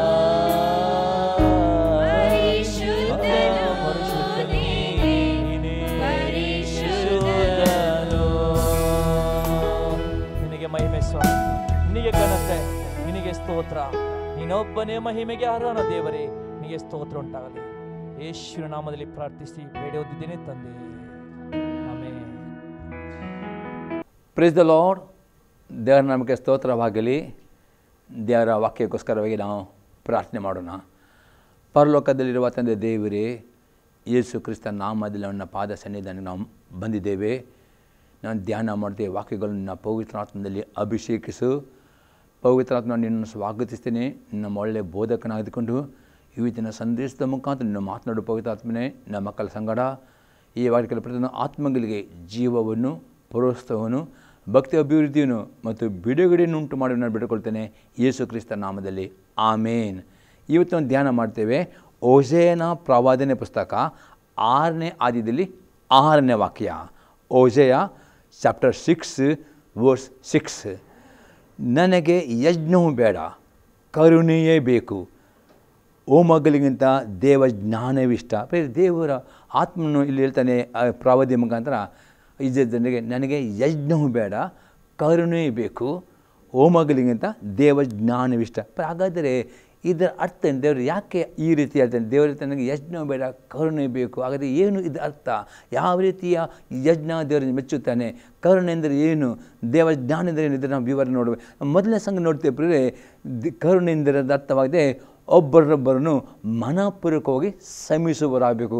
ಪ್ರಾರ್ಥನೆಯ ಯಜ್ಞವನ್ನು ಪ್ರಿಯರೇ ದೇವರು ಒಂದನ್ನು ಸಲ್ಲುವ ಮೊದಲು ಒಬ್ಬರೊಬ್ಬರನ್ನು ಮನಪೂರ್ವಕವಾಗಿ ಶ್ರಮಿಸುವರಾಗಬೇಕು. ನಾವು ಅದಕ್ಕೆ ವಾಕ್ಯ ನೋಡುವ. ಮತ್ತಾಯನ ಬರೆಸುವಾರ್ತೆ 5ನೇ ಅಧ್ಯಾಯದಲ್ಲಿ 21ರಿಂದ 24ನೇ ವಾಕ್ಯ ತನಕ. Matthew chapter 5 verse 21 to 24. ನರಹತ್ಯ ಮಾಡಬಾರದು, ನರಹತ್ಯ ಮಾಡುವವನು ನ್ಯಾಯ ವಿಚಾರಣೆಗೆ ಗುರಿಯಾಗುವನೆಂದು ಹಿರಿಯರಿಗೆ ಹೇಳಿದೆ ಎಂದು ಕೇಳಿದ್ದೀರಷ್ಟೇ. ಆದರೆ ನಾನು ನಿಮಗೆ ಹೇಳುವುದೆಂದರೆ, ತನ್ನ ಸಹೋದರನ ಮೇಲೆ ಸಿಟ್ಟುಗೊಳ್ಳುವ ಪ್ರತಿ ಮನುಷ್ಯನು ನ್ಯಾಯ ವಿಚಾರಣೆಗೆ ಗುರಿಯಾಗುವನು. ತನ್ನ ಸಹೋದರನ ನೋಡಿ ನೀಚ ಅನ್ನುವವನು ನ್ಯಾಯಸಭೆಯ ವಿಚಾರಣೆಗೆ ಒಳಗಾಗುವನು. ಮೂರ್ಖ ಅನ್ನುವವನು ಅಗ್ನಿ ನರಕಕ್ಕೆ ಗುರಿಯಾಗುವನು. ಆದ ಕಾರಣ ನಿನ್ನ ಕಾಣಿಕೆಯನ್ನು ಯಜ್ಞವೇದಿ ಹತ್ತಿರಕ್ಕೆ ತಂದಾಗ ನಿನ್ನ ಸಹೋದರನ ಮನಸ್ಸಿನಲ್ಲಿ ನಿನ್ನ ಮೇಲೆ ಏನೋ ವಿರೋಧವಿದೆ ಎಂಬುದು ನಿನ್ನ ನೆನಪಿಗೆ ಬಂದರೆ ನಿನ್ನ ಕಾಣಿಕೆಯನ್ನು ಆ ಯಜ್ಞವೇದಿ ಮುಂದೆ ಬಿಟ್ಟು ಹೋಗಿ ಮೊದಲು ನಿನ್ನ ಸಹೋದರನ ಸಂಗಡ ಒಂದಾಗು, ಆಮೇಲೆ ಬಂದು ನಿನ್ನ ಕಾಣಿಕೆಯನ್ನು ಕೊಡು. ಪ್ರಿಯ, ನಾವು ಇಲ್ಲಿ ನೋಡ್ತೇವೆ, ಇಲ್ಲಿ ಯೇಸು ಕ್ರಿಸ್ತನು ಹೇಳ್ತಾನೆ, ನೀವು ದೇವರ ಸನ್ನಿಧಾನಕ್ಕೆ ಪ್ರಾರ್ಥನೆ, ಸ್ತುತಿ, ಆರಾಧನೆ, ದಶಮಾಂಶ ಕಾಣಿಕೆ ಯಜ್ಞ ಎತ್ಕೊಂಡು ಬರುವಾಗ ಯಾರ ಮೇಲೆ ಏನು ವಿರುದ್ಧವಿದ್ದಾರೆ ನೀವು ಮೊದಲು ಅವನಿಗೆ ಸಮಯವನ್ನು ಕೊಡಬೇಕು ಎಂಬುದಾಗಿ ಯೇಸು ಕ್ರಿಸ್ತನು ಹೇಳ್ತಾನೆ. ನೋಡಿ, ದೇವರ ವಾಕ್ಯದ ನೋಡ್ತೇವೆ, ಅಲ್ಲಿ ನೋಡಬೇಕಲ್ಲಿ ನರಹತ್ಯೆ ಮಾಡಬಾರ್ದು ಎಂಬುದು ಒಂದು ಆಜ್ಞೆ ಇತ್ತು. ಇವತ್ತು ಹೊಸ ಮಟ್ಟೆ ನರಹತ್ಯೆ ಮಾಡಬಾರ್ದು. ಅದಕ್ಕೆ 3 ಆಜ್ಞೆ ಕೊಟ್ಟೆ. ಒಂದು ಏನೆಂದರೆ, ತನ್ನ ಸಹೋದರ ಸಿಟ್ಟುಗೊಳ್ಳುವ ಪ್ರತಿ ಮನಸ್ಸು ನ್ಯಾಯ ವಿಚಾರ. ನೀವು ಒಬ್ಬ ಸಹೋದರ ಸಿಟ್ಟುಕೊಳ್ಳುವುದಾದರೆ, ನೀವು ಕೋಪ ಮಾಡಿದ್ರೆ ನೀವು ಏನಾಗ್ತೀರಿ, ಆ ನರಹತ್ಯೆ ಮಾಡಿದ ಪಾಪಕ್ಕೆ ಸಮಾನರಾಗ್ತೀರಿ ಎಂಬುದು ಯೇಸು ಕ್ರಿಸ್ತನು ಹೇಳ್ತಾನೆ. ಮತ್ತಂದರೆ ತನ್ನ ಸಹೋದರನ ನೋಡಿ ನೀಚ ಅನ್ನುವನು ಸಭೆ ವಿಚಾರಣೆ ಆಗ ನಿಮ್ಮ ಸಹೋದರ ಬಗ್ಗೆ ನೀಚ ಎಂಬುದನ್ನು ಮಾತನಾಡುವರಾಗಬಾರ್ದು. ಮೂರ್ಖ ಅನ್ನುವನು ಅಗ್ನಿ ನರಕಕ್ಕೆ ಗುರಿಯ. ಈ 3 ಪಾಪಗಳು ನರಹತ್ಯೆ ಪಾಪಕ್ಕೆ ಹೋಲಿಕೆ. ಅದು ಈ ರೀತಿ ಕೋಪನೆ ಮಾಡಿಕೊಂಡು ನಿಮ್ಮ ಸಹೋದರ ಕೆಟ್ಟ ಮಾತನಾಡುವುದಾರೆ, ಅವರ ಮೂರ್ಖ, ಈ ರೀತಿಯ ದ್ವೇಷ, ಈ ರೀತಿಯ ಒಂದು ಕೈಯಾದ ಒಂದು ನೆನಪು, ಆ ದುಃಖ ನಿಮ್ಮಲ್ಲಿಟ್ಟುಕೊಂಡು ನೀವು ದೇವರ ಸನ್ನಿಧಾನಕ್ಕೆ ಪ್ರಾರ್ಥನೆ ಮಾಡುವಾಗ, ಸ್ತುತಿ ಆರಾಧನೆ ಮಾಡುವಾಗ, ಸ್ತುತಿಯಮ್ಮ ಯಜ್ಞ, ಪ್ರಾರ್ಥನೆ ಯಜ್ಞ, ಉಪವಾಸಮ ಯಜ್ಞ, ದಶಮಕಾನಿಕಮ ಯಜ್ಞ, ದಾನ ಧರ್ಮ ಯಜ್ಞವನ್ನು ಕೊಡುವಾಗ ಬರೇ ಈ ಕರುಣೆ ಅಂದರೆ ನೀವು ಒಬ್ಬರೊಬ್ಬರನ್ನ ಮನಪರ ಶ್ರಮಿಸದೆ ಹೋದರೆ ಆ ನಿಮ್ಮ ಯಜ್ಞವಂತರು ಸ್ವೀಕಾರ ಮಾಡೋದು. ಅದಕ್ಕೋಸ್ಕರ ಯೇಸು ಕ್ರಿಸ್ತನು ಅಲ್ಲಿ ಹೇಳ್ತಾನೆ, ನನಗೆ ಯಜ್ಞ ಬೆಳೆದರೆ ದೇವರಿಗೆ ಯಜ್ಞ ಹೇಗೆ ಬೇಕು, ನಿಮ್ಮ ಹೃದಯದಿಂದ ಯಾರ ಮೇಲೆ ದ್ವೇಷ, ಕೋಪ, ಕ್ರೋಧ ಇನ್ನಿಟ್ಟುಕೊಳ್ಳದೆ ಸಂಪೂರ್ಣ ಯಥಾರ್ಥ ಹೃದಯದಿಂದ, ಶುದ್ಧ ಹೃದಯದಿಂದ ನೀವು ತರುವಂಥ ಯಜ್ಞಗಳು ಮಾತ್ರ ದೇವರು ಸ್ವೀಕಾರ ಮಾಡ್ತಾರೆ. ಅದು ದೇವರಿಗೆ ಬೇಕು. ಅದೇ ಈ ರೀತಿಯಲ್ಲಿ ಯಾರ ಮೇಲೆ ಕೋಪವಿಟ್ಟುಕೊಂಡು, ಅವರ ಮೇಲೆ ದ್ವೇಷ ಇಟ್ಟುಕೊಂಡು, ಅವರ ವಿರುದ್ಧ ಕೆಟ್ಟ ಕೆಟ್ಟ ಮಾತನಾಡಿಕೊಂಡು ಅವರಿಗೆ ಸಮಯ ಕೊಡದೆ ನೀವು ತರುವ ನಿಮ್ಮ ಯಜ್ಞಗಳನ್ನು ದೇವರು ಸ್ವೀಕಾರ ಮಾಡೋದಿಲ್ಲ ಅಂದರೆ ಇದು ಅರ್ಥವಾಗಿದೆ. ಅದಕ್ಕೆ ಯೇಸು ನೀನು ಅದು ಬಿಟ್ಟು ಮೊದಲು ನಿನ್ನ ಸಹೋದರ ಸಂಗಡ ಹೋಗಿ ಒಂದಾಗ, ಆ ನಂತರ ಬಂದು ನಿನ್ನ ಕಾಣಿಕೆಯನ್ನು ನನಗೆ ಕೊಡು ಎಂಬುದೇ ಇಲ್ಲಿ ಯೇಸು ಕ್ರಿಸ್ತನು ಹೇಳ್ತಾನೆ. ಇನ್ನೊಂದು ಅರ್ಥ ನಾವು ನೋಡ್ತೇವೆ, ಮತ್ತೇನು ಬರೆಸುವಾರ್ತೆ 6ನೇ ಅಧ್ಯಾಯದಲ್ಲಿ 12ನೇ ವಾಕ್ಯ ಮತ್ತು 14 ಮತ್ತು 15ನೇ ವಾಕ್ಯ. Matthew chapter 6 verse 12 and 14 and 15 verse. ನಮಗೆ ತಪ್ಪು ಮಾಡಿದವರನ್ನು ನಾವು ಕ್ಷಮಿಸಿದಂತೆ ನಮ್ಮ ತಪ್ಪುಗಳನ್ನು ಕ್ಷಮಿಸು. ಯೇಸು ಕ್ರಿಸ್ತನು ಪ್ರಾರ್ಥನೆ ಮಾಡುವಾಗ ಈ ರೀತಿ ಪ್ರಾರ್ಥನೆ ಮಾಡಿ ಕಲಿಸಿದರೆ, ಯಾರು ನಮಗೆ ತಪ್ಪು ಮಾಡುತ್ತಾರೆ ಅವರನ್ನು ನಾವೇನು ಮಾಡಬೇಕು, ಕ್ಷಮಿಸುವರಾಗಬೇಕು. ಆಗ ಮಾದೇವರು ನಮ್ಮ ಪ್ರಾರ್ಥನೆ ಕೇಳುತ್ತಾನೆ. ಅದಕ್ಕೆ 14ನೇ ವಾಕ್ಯ ಹೇಳಿಟ್ಟು, ನೀವು ಜನರ ತಪ್ಪುಗಳನ್ನು ಕ್ಷಮಿಸಿದರೆ ಪರಲೋಕದಲ್ಲಿರುವ ನಿಮ್ಮ ತಂದೆಯು ನಿಮ್ಮ ತಪ್ಪುಗಳನ್ನು ಕ್ಷಮಿಸುವನು. ಆದರೆ ನೀವು ಜನರ ತಪ್ಪುಗಳನ್ನು ಕ್ಷಮಿಸದೆ ಹೋದರೆ ನಿಮ್ಮ ತಂದೆ ಸಹ ನಿಮ್ಮ ತಪ್ಪುಗಳನ್ನು ಕ್ಷಮಿಸುವುದಿಲ್ಲ. ಯೇಸು ಕ್ರಿಸ್ತನು ಅತಿ ಸ್ಪಷ್ಟವಾಗಿ ತನ್ನ ಶಿಷ್ಯರಿಗೆ ಪ್ರಾರ್ಥನೆ ಮಾಡಿ ಕಲಿಸಿಕೊಡುವಾಗ ಆತ ಹೇಳ್ತಾನೆ, ನಿಮ್ಮ ಪ್ರಾರ್ಥನೆ ದೇವರು ಕೇಳಬೇಕಾದ್ರೆ ನಿಮಗೆ ಯಾರು ತಪ್ಪು ಮಾಡುತ್ತಾರೋ ಅವರನ್ನು ಮನಪೂರ್ವಕವಾಗಿ ಕ್ಷಮಿಸುವರಾಗಬೇಕು. ಒಂದು ವೇಳೆ ನಿಮಗೆ ತಪ್ಪು ಮಾಡುವವರನ್ನು ನೀವು ಸಮಯ ಕೊಡದೆ ಅವರ ಬಗ್ಗೆ ದ್ವೇಷ, ಅವರ ಬಗ್ಗೆ ಕೋಪ, ಅವರ ಬಗ್ಗೆ ಒಂದು ಕೈಗಾದ ಒಂದು ನೆನಪಿಟ್ಟುಕೊಂಡು ನೀವು ದೇವರ ಹತ್ರ ಪ್ರಾರ್ಥನೆ ಮಾಡಿದರೆ ದೇವರು ನಿಮ್ಮ ಪಾಪವನ್ನು ಕ್ಷಮಿಸ್ತಿಲ್ಲ ಎಂಬುದಾಗಿ ಅಲ್ಲಿ ಹೇಳ್ತಾನೆ. ಅದಕ್ಕೆ ದೇವರು ಓಜೆ ಪ್ರಭು ನನಗೆ ಯಜ್ಞವು ಬೇಡ ಅಂದರೆ ಈ ರೀತಿಯ ಪಾಪ ಇಟ್ಟುಕೊಂಡು, ಈ ರೀತಿ ಕೋಪ ಇಟ್ಟುಕೊಂಡು ತರುವ ಯಜ್ಞ ದೇವರು ಬೇಡ, ನಾನು ಸ್ವೀಕಾರ ಮಾಡೋದಿಲ್ಲ. ನನಗೆ ಕರುಣೆಯಾಗಿದೆ. ದೇವರಿಗೆ ಯಾವ ಯಜ್ಞವನ್ನು ಸಲ್ಲೋ ಮೊದಲು ನಿಮ್ಮದೇ ಈ ರೀತಿಯ ಕರುಣೆ ಒಬ್ಬರೊಬ್ಬರು ಶ್ರಮಿಸುವವರಾಗಬೇಕು. ಅದು ಮನಪುರ ಶ್ರಮಿಸುವವರು ಆಗಬೇಕು. ನಿಮ್ಮ ಯಜ್ಞದವರು ಸ್ವೀಕಾರ ಮಾಡಬೇಕಾದ್ರೆ ಇದು ಅರ್ಥವಾಗಿದೆ. ಇನ್ನೊಂದು ಎಕ್ಸಾಂಪಲ್ ನಾವು ನೋಡ್ತೇವೆ. ಮತ್ತಾಯನ ಬರೆಸುವಾರ್ತೆ 18ನೇ ಅಧ್ಯಾಯದಲ್ಲಿ 21 ಮತ್ತು 22ನೇ ವಾಕ್ಯ. Matthew 18 verse 21 and 22 verse. ಆಗ ಪೇತ್ರನು ಆತನ ಬಳಿಗೆ ಬಂದು, ಸ್ವಾಮಿ, ನನ್ನ ಸಹೋದರನು ನನಗೆ ತಪ್ಪು ಮಾಡುತ್ತಾ ಬಂದರೆ ನಾನು ಎಷ್ಟು ಸಾರಿ ಅವನಿಗೆ ಕ್ಷಮಿಸಬೇಕು? 7 ಸಾರಿಯೋ ಎಂದು ಕೇಳಲು ಆತನು ಯೇಸು ಅವನಿಗೆ, 7 ಸಾರಿ ಎಂದಲ್ಲ 70 ಸಾರಿ ಎಂದು ನಿನಗೆ ಹೇಳುತ್ತೇನೆ. ಇಲ್ಲಿ ಪೇತ್ರನು ಯೇಸು ಕ್ರಿಸ್ತನ ಬಂದ ಕೇಳಿದ್ರೆ ನಾನು ಎಷ್ಟು ಸಾರಿ ನನ್ನ ಸಹೋದರನ ಕ್ಷಮಿಸಬೇಕು? ಹಾಗೆ ಯೇಸು ಕ್ರಿಸ್ತನ 7 ಸಾರಿ ಅಲ್ಲ 70 ಸಾರಿ ಅಂದರೆ ನಿನ್ನ ಸಹೋದರನ ಮನಪೂರ್ವಕವಾಗಿ ಎಷ್ಟು ಸಲ ಅವನು ತಪ್ಪು ಮಾಡಿದ್ರೂ ಸಹ ಆ ಸಹೋದರನ ಮನಪೂರ್ವಕ ಶ್ರಮಿಸುವರಾಗಬೇಕು. ಅಂದರೆ ಅಂತ್ಯವಿಲ್ಲ, ಯಾವ ರೀತಿಯಲ್ಲಿ ಅದಕ್ಕೆ ಲಿಮಿಟ್ ಇಲ್ಲ, ಲಿಮಿಟ್ಲೆಸ್ ಅಂದರೆ ನೀವು ಶ್ರಮಿಸುವರಾಗಬೇಕು. ಆವಾಗ ಮಾತ್ರ ನಿಮ್ಮ ಯಜ್ಞ ದೇವರೇ ಮೆಚ್ಚುತ್ತಾನೆ ಎಂಬುದರಲ್ಲಿ ಯೇಸು ಕ್ರಿಸ್ತನು ಇಲ್ಲಿ ಹೇಳುತ್ತಾನೆ. ಇನ್ನೊಂದು ಎಕ್ಸಾಂಪಲ್ ನೋಡುತ್ತೆ. ಮಾರ್ಕನ್ನು ಬರೆಸುವಾರ್ತೆ 11ನೇ ಅಧ್ಯಾಯದಲ್ಲಿ 24 ಮತ್ತು 25ನೇ ವಾಕ್ಯ. Mark gospel 11 verse 24 and 25 verse. ಆದ ಕಾರಣ ನೀವು ಪ್ರಾರ್ಥನೆ ಮಾಡಿ ಏನೇನು ಬೇಡಿಕೊಳ್ಳುತ್ತೀರೋ ಅದನ್ನೆಲ್ಲ ಒಂದು ದೇವರಿಂದ ನಂಬಿರಿ, ಅದು ನಿಮಗೆ ಸಿಕ್ಕುವುದೆಂದು ನಿಮಗೆ ಹೇಳುತ್ತೇನೆ. ಇದಲ್ಲದೆ ನೀವು ನಿಂತುಕೊಂಡು ಪ್ರಾರ್ಥನೆ ಮಾಡುವಾಗೆಲ್ಲ ಯಾರ ಮೇಲೆ ಏನಾದರೂ ವಿರೋಧವಿದ್ದರೆ ಅದು ಅವನಿಗೆ ಕ್ಷಮಿಸಿರಿ.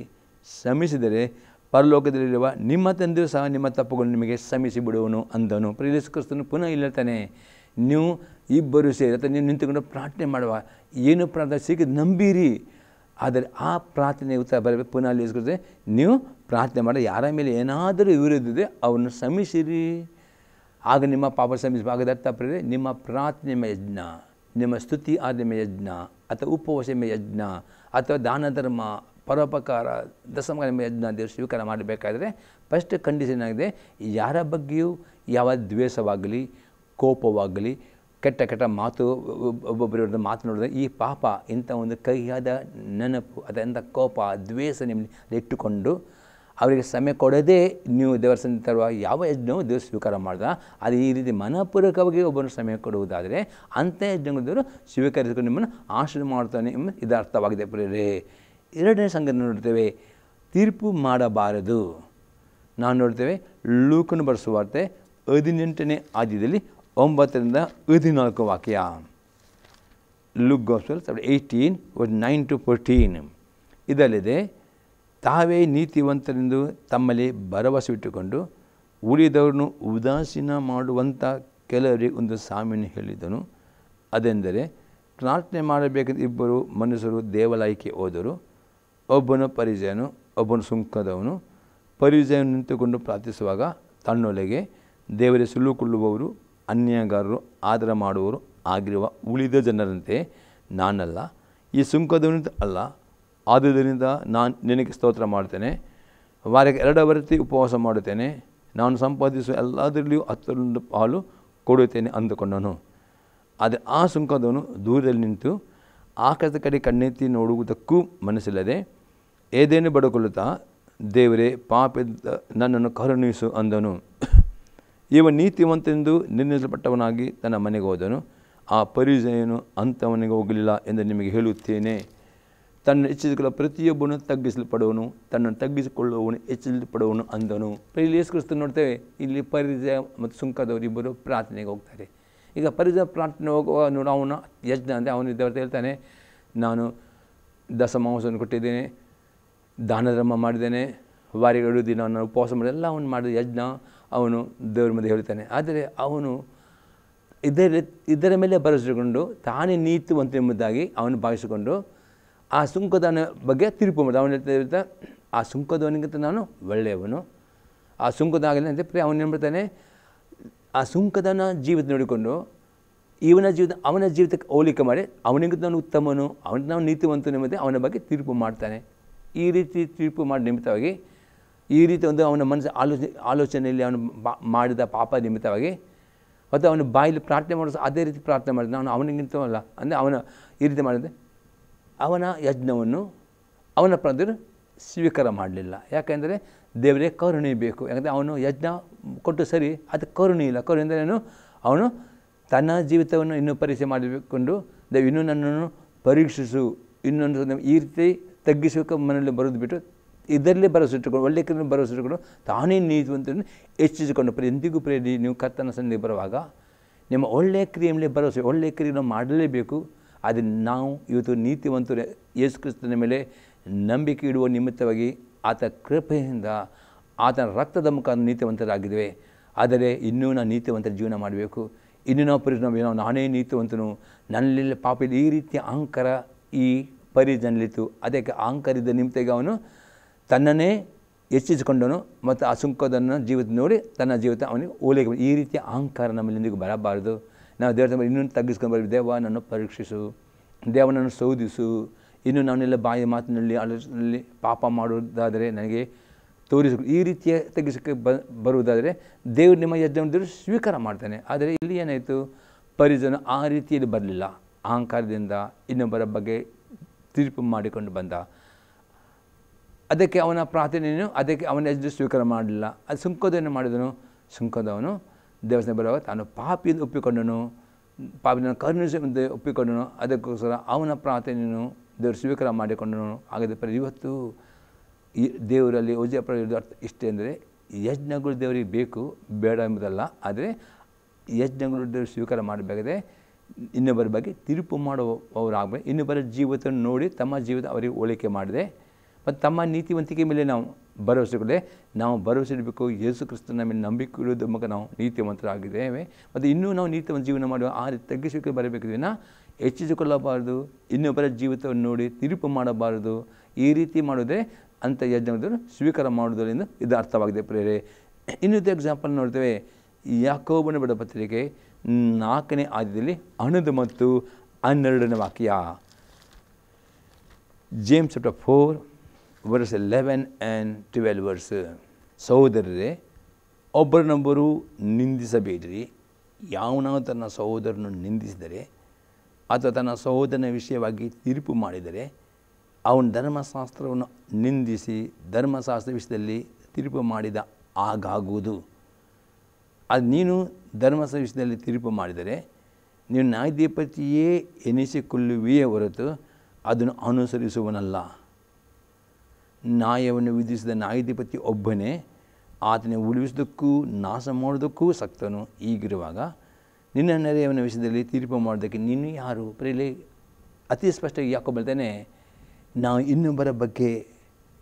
ಇನ್ನೊಬ್ಬರನ್ನು ನಿಂದಿಸಬಾರದು. ಯಾವ ಸಭೆಯನ್ನು ಯಾವ ಸೇವಕರನ್ನು ನಿಂದಿಸಬೇಡಿ ಪ್ರಿಯರೇ. ಯಾರಕ್ಕೂ ತೀರ್ಪು ಮಾಡಬಾರ್ದು. ಅವರಿಗೋಸ್ಕರ ಎಲ್ಲರಿಗೋಸ್ಕರ ಪ್ರಾರ್ಥನೆ ಮಾಡುವರಾಗಬೇಕು ಪ್ರಿಯರೇ. ಇಷ್ಟೇ ದೇವರು ನಿಮಗೆ ಕೊಟ್ಟ ಅಧಿಕಾರ. ನಾವು ಬೋಧನೆ ಕಲಿಯುವಾಗ ಅದು ಸ್ವಸ್ಥ ಬೋಧನೆಯೋ ಸುಳ್ಳು ಬೋಧನೆ ಎಂಬುದಕ್ಕೆ ದೇವರ ವಾಕ್ಯದಿಂದ ಪರೀಕ್ಷಿಸಿಕೊಳ್ಳಬೇಕು ಮತ್ತು ಸ್ವಸ್ಥ ಬೋಧನೆ ಸ್ವೀಕಾರ ಮಾಡಬೇಕು, ಸುಳ್ಳು ಬೋಧನೆ ಬಿಟ್ಟು ಮಾಡಬೇಕು ಪ್ರಿಯರೇ.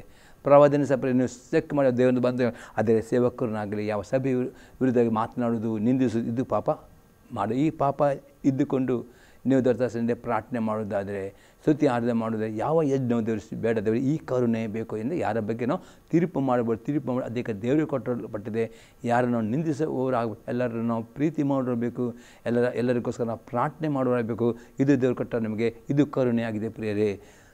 3ನೇ ಸಂಗತಿ ನಾವು ನೋಡ್ತೇವೆ, ಒಬ್ಬರನ್ನೊಬ್ಬರನ್ನು ಯಥಾರ್ಥದಿಂದ ಪ್ರೀತಿಸುವವರು ಆಗಬೇಕು.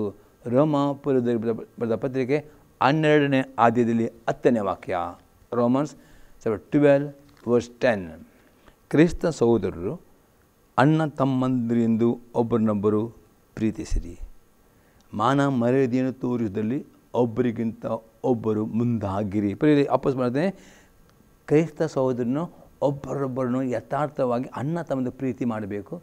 ಒಬ್ಬೊಬ್ಬರಿಗೆ ಅವರವ್ರಿಗೆ ಸಲ್ಲೋ ಮಾನ ಮರ್ಯಾದೆ ಕೊಡುವ ಈ ರೀತಿ ಪ್ರಿಯರೇ ದೇವರು ನಿಮ್ಮ ಯಜ್ಞ ಸ್ವೀಕಾರ ಮಾಡಬೇಕಾದ್ರೆ ನಿಮ್ಮಲ್ಲಿ ಒಬ್ಬರಿಗೊಬ್ಬರಿಗೆ ಪ್ರೀತಿ ಇರಬೇಕು. ಆ ಪ್ರೀತಿ ಎಂದರೆ ಒಬ್ಬರೊಬ್ಬರ ಮಾನ ಮರ್ಯಾದೆ ಕೊಡುವವರ ಒಬ್ಬರೊಬ್ಬರ ಪಾಪಗಳನ್ನು ಇನ್ನೊಬ್ಬರಿಗೆ ಹೇಳುವುದಾಗಲ್ಲ. ಜಾಣಗೊಂಡೆ ದೋಷಗಳನ್ನು ಮುಚ್ಚಿಕೊಳ್ಳುವವನಿಗೆ ಇನ್ನೊಬ್ಬರ ದೋಷವನ್ನು ಮುಚ್ಚಿಕೊಳ್ಳುವ ಪ್ರೀತಿಯು ಇನ್ನೊಬ್ಬರ ದೋಷ ಮುಚ್ಚಿಕೊಳ್ಳುತ್ತೆ. ಆ ರೀತಿ ಪ್ರೇರಣೆ ಪ್ರೀತಿಯಿಂದ ಒಬ್ಬರೊಬ್ಬರನ್ನು ಪ್ರೀತಿಯಿಂದ ನಾವು ಅವರನ್ನು ಸಹಿಸಿಕೊಳ್ಳಬೇಕು. ಅವರ ಬಗ್ಗೆ ನಾವು ಕೆಟ್ಟ ಮಾತನಾಡಬಾರದು.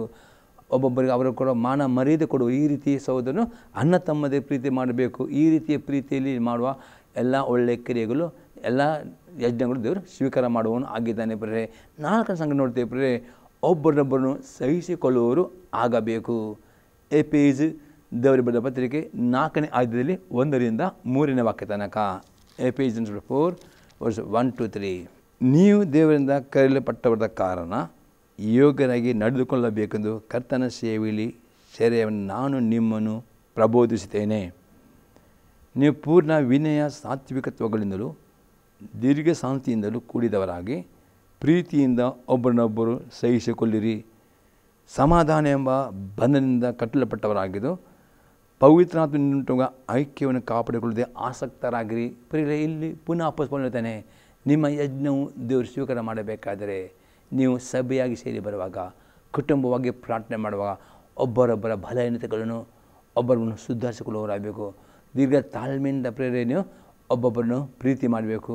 ಇನ್ನೊಬ್ಬರ ಬಗ್ಗೆ ದೂರಲಿಕ್ಕೆ ಕಾರಣವಿದ್ದರೂ ಅವರ ಪದೇ ದೂರದೆ ಅವರನ್ನು ಪ್ರೀತಿಯಿಂದ ಅವರನ್ನು ಸಹಿಸಿಕೊಳ್ಳಬೇಕು, ಅವರನ್ನು ಶ್ರಮಿಸ. ಈ ರೀತಿಯ ಪ್ರೀತಿಯಲ್ಲಿ ಐಕ್ಯತೆ, ಒಂದೇ ಮನಸ್ಸು ಬೇಕು ಪ್ರೇರಣೆ. ಗಂಡ ಹೆಂಡತಿ ಮೇಲೆ ಒಂದೇ ಮನಸ್ಸು ಬೇಕು. ಸಭೆಯಲ್ಲಿ ಈ ರೀತಿಯ ಐಕ್ಯತೆ, ಈ ರೀತಿಯ ಪ್ರೀತಿಯಿಂದ ನೀವು ಕೊಡುವ ದಾನ ಧರ್ಮ ನೀವು ಮಾಡುವ ಪ್ರಾರ್ಥನೆ ಈ ಯಜ್ಞದ ಸಮಾಪನೆ ದೇವರು ಸ್ವೀಕಾರ ಮಾಡಿ. ಆದರೆ ನಿಮ್ಮಲ್ಲಿ ಗಂಡನ ಮಧ್ಯೆ ಐಕ್ಯತೆ ಇಲ್ಲ, ಸಭೆಯಲ್ಲಿ ಐಕ್ಯತೆ ಇಲ್ಲ, ನೀವು ಎಷ್ಟೋ ದಾನದ ಆ ಒಂದು ಪ್ರೀತಿ ಇಲ್ಲ ಪ್ರೇರೆ, ಆ ರೀತಿಯ ಒಂದು ಇಲ್ಲ. ಆಗ ದೇವರು ಪ್ರೇರೆ ನಿಮ್ಮ ಯಜ್ಞವನ್ನು ಸ್ವೀಕಾರ ಮಾಡೋದಿಲ್ಲ. ದೇವರಿಗೆ ಬೇಕು, ಕರುಣೆ ಬೇಕು ಅಂದರೆ ಒಬ್ಬರೊಬ್ಬರನ್ನು ಸಹಿಸಿಕೊಳ್ಳಬೇಕು. ಒಬ್ಬೊಬ್ಬರಿಗೆ ದೂರದ ಕಾರಣ ಇದ್ದರೂ ಅವರನ್ನು ದೂರದೆ ಆ ಒಂದು ಐಕ್ಯತೆಯನ್ನು ಕಾಪಾಡಿಕೊಳ್ಳುವರಾಗಬೇಕು ಎಂಬುದಾಗಿ ಇಲ್ಲಿ ಅಪೊಸ್ತಲ ಪೌಲನಲ್ಲಿ ಹೇಳ್ತಾನೆ ದೇವರು. ಅದು ಆಗ ಅಂದರೆ ಯಾಕಂದರೆ ಯೇಸು ಕ್ರಿಸ್ತನಲ್ಲಿ ಇಬ್ಬರು ತಾವು ಬಿಡುವ ಪ್ರಾರ್ಥನೆ ಒಂದು ಮನಸ್ಸೇ, ಆಗ ಗಂಡ ಹೆಂಡತಿ ಒಂದು ಮನಸ್ಸು ಹಾಕ್ಕೊಂಡು ಅವ್ರು ಮಾಡೋ ಪ್ರಾರ್ಥನೆ ದೇವರು ಸ್ವೀಕಾರ ಮಾಡಿ. ಸಭೆ ಒಂದು ಮನಸ್ಸು ಹಾಗೆ ಮಾಡೋ ಪ್ರಾರ್ಥನೆ ದೇವರು ಸ್ವೀಕಾರ ಮಾಡ್ತಾರೆ. ಸಭೆಯಲ್ಲಿ ಒಂದು ಮನಸ್ಸಿಲ್ಲ, ಆಗ ಒಂದು ಆ ಪ್ರಾರ್ಥನೆಗೆ ದೇವರು ಕೇಳಲಿಕ್ಕೆ ಅದು ದೇವ್ರ ಯಜ್ಞ ಬೇಡ, ಕರುಣೆ ಬಂದು ಇದು ಅರ್ಥ ಆಗುತ್ತೆ. ಒಬ್ಬರೊಬ್ಬರನ್ನು ಪ್ರೀತಿಯನ್ನು ಸಹಿಸಿಕೊಳ್ಳಬೇಕು, ಐಕ್ಯತೆ ಕಾಪಾಡಿಕೊಳ್ಳಬೇಕು, ದೂರಲಿಕ್ಕೆ ದೂರ ಈ ರೀತಿಯಲ್ಲಿ ಐಕ್ಯತೆಯಿಂದ ಮಾಡೋ ಪ್ರಾರ್ಥನೆ, ಐಕ್ಯತೆ ಮಾಡುವ ಉಪವಾಸ ಪ್ರಾರ್ಥನೆ ದೇವರು ಮೆಚ್ಚುವನು ಆಗಿದ್ದಾನೆ ಪ್ರಿಯರೇ. ಇನ್ನೊಂದು ಎಕ್ಸಾಂಪಲ್ ನಾವು ನೋಡ್ತಿದ್ದಕ್ಕೆ ಪೇತ್ರನು ಬರೆದ ಮೊದಲನೇ ಪತ್ರಿಕೆ ಅದೇ 3ನೇ ಅಧ್ಯಾಯದಲ್ಲಿ 8 ಮತ್ತು 9ನೇ ವಾಕ್ಯ. First Peter chapter 3 verse 8 and 9 verse. ಕಡೆಗೆ ನೀವೆಲ್ಲರೂ ಏಕ ಮನಸ್ಸುಳ್ಳವರಾಗಿ, ಅಪೊಸ್ತಲರು ಪ್ರಾರ್ಥಿಸುವುದೆಂದರೆ ನೀವೆಲ್ಲರೂ ಏಕ ಮನಸ್ಸುಳ್ಳವರಾಗಿರಿ, ಪರರ ಸುಖ ದುಃಖಗಳಲ್ಲಿ ಸೇರುವವರಾಗಿರಿ, ಅಣ್ಣ ತಮ್ಮಂತೆ ಒಬ್ಬರೊಬ್ಬರು ಪ್ರೀತಿಸಿರಿ, ಕರುಣೆಯು ದೀನಭಾವ ಉಳ್ಳವರಾಗಿರಿ, ಅಪಕಾರಕ್ಕೆ ಅಪಕಾರವನ್ನು ನಿಂದೆಗೆ ನಿಂದೆಯನ್ನು ಮಾಡದೆ ಆಶೀರ್ವದಿಸಿರಿ. ಇದಕ್ಕಾಗಿ ದೇವರು ನಿಮ್ಮನ್ನು ಕರೆದನಲ್ಲ, ಹೀಗೆ ಮಾಡುವುದರೆ ನೀವು ಆಶೀರ್ವಾದ ಬಾಧ್ಯವಾಗಿ ಹೊಂದುವಿರಿ. ಅಪೊಸ್ತಲ ಅತಿ ಸ್ಪಷ್ಟ ಈ ರೀತಿ ಗಂಡ ಹೆಂಡತಿ ಮಧ್ಯೆಯಲ್ಲಿ ಸಭೆಯಲ್ಲಿ ಏಕ ಮನಸ್ಸು ಬೇಕು, ಪರದುಃಖದಲ್ಲಿ ಸೇರು ಈ ರೀತಿಯಲ್ಲಿ ಪ್ರೇರಣೆ ಒಬ್ಬೊಬ್ಬರನ್ನ ಕರುಣಿಸುವಾಗ, ಒಬ್ಬೊಬ್ಬರನ್ನ ಪ್ರೀತಿಸುವಾಗ ದೇವರು 100% ನಿಮ್ಮ ಪ್ರಾರ್ಥನೆ ಎಲ್ಲ ಯಜ್ಞ ಸ್ವೀಕಾರ ಮಾಡ್ತಾರೆ, ನಿಮ್ಮನ್ನು ಆಶೀರ್ವಾದ ಮಾಡುವವನು ಆಗಿದ್ದಾನೆ. ಈಗ 5ನೇ ಸಂಗತಿ ನೋಡ್ತೇವೆ, ಪರೋಪಕಾರವನ್ನು ಮಾಡುವವರು ಆಗಬೇಕು. ರೋಮಾಪುರದ ಪತ್ರಿಕೆ 12ನೇ ಅಧ್ಯಾಯದಲ್ಲಿ 13ನೇ ವಾಕ್ಯ. Romans 12 verse 13. ದೇವಜನರಿಗೆ ಕೊರತೆ ಬಂದಾಗ ಸಹಾಯ ಮಾಡಿರಿ. ಇನ್ನದು ಆಗಿದೆ ಕರುಣೆ ನಿಮ್ಮ ಹತ್ರ ಉಂಟು, ಆರ್ಥಿಕವಾಗಿ ನೀವು ಸಮೃದ್ಧಿಯಲ್ಲಿ ಇರುವುದಾದರೆ ನಿಮ್ಮಲ್ಲಿ ಆರ್ಥಿಕ ಬಡತನ ಸಹೋದರರನ್ನು ನೀವು ಪ್ರೇರೆ ಆರ್ಥಿಕವಾಗಿ ಸಹಾಯ ಮಾಡುವುದು, ಅದು ಪರೋಪಕಾರ ಮಾಡೋದು, ದಾನ ಧರ್ಮ ಮಾಡೋದು, ಇದು ಕಾಣಿಕೆಗಳು, ಇದು ಯಜ್ಞಗಳು ಶುದ್ಧದಿಂದ ಪ್ರೀತಿಯಿಂದ ಮಾಡಿದೆ ದೇವರು ಅದನ್ನು ಸ್ವೀಕಾರ ಮಾಡಿಕೊಂಡು ನಿಮ್ಮನ್ನು ಆಶೀರ್ವಾದ ಮಾಡುವ. ಇಷ್ಟು ಅನೇಕರು ಈ ರೀತಿಯ ಶುದ್ಧರಿಂದ ಕೂಡ ಶುದ್ಧ ಕೂಡ ಡೆಫಿನೆಟ್ ನೀವು ಒಬ್ಬೊಬ್ಬರಿಗೆ ಪರೋಪಕಾರ ಮಾಡುತ್ತೀರೋ ದಾನದ ಅದಕ್ಕೆ 2 ಡಬಲ್ 100 ಫೋಲ್ಡ್ ಆರ್ಥಿಕ ಸಮೃದ್ಧಿ ಕೊಡುವವನು ಆಗಿದೆ. ಅದೇ ಶುದ್ಧದಿಂದ ಪ್ರೀತಿಯಿಂದ ನೀವು ಮಾಡುವವರಾಗಬೇಕು ಪ್ರೇರೆ. ಇನ್ನೊಂದು ಎಕ್ಸಾಂಪಲ್ ನೋಡ್ತೇವೆ, ಇಬ್ರಿಯವರಿಗೆ ಪತ್ರಿಕೆ 13ನೇ ಅಧ್ಯಾಯದಲ್ಲಿ 16ನೇ ವಾಕ್ಯ. ಇಬ್ರಿ ಚಾಪ್ಟರ್ 13 verse 16. ಇದಲ್ಲದೆ ಪರೋಪಕಾರವನ್ನು ಧರ್ಮ ಮಾಡೋದನ್ನು ಮರೆಯಬೇಡಿರಿ, ಇವೇ ದೇವರಿಗೆ ಸಮರ್ಪಕವಾದ ಯಜ್ಞ.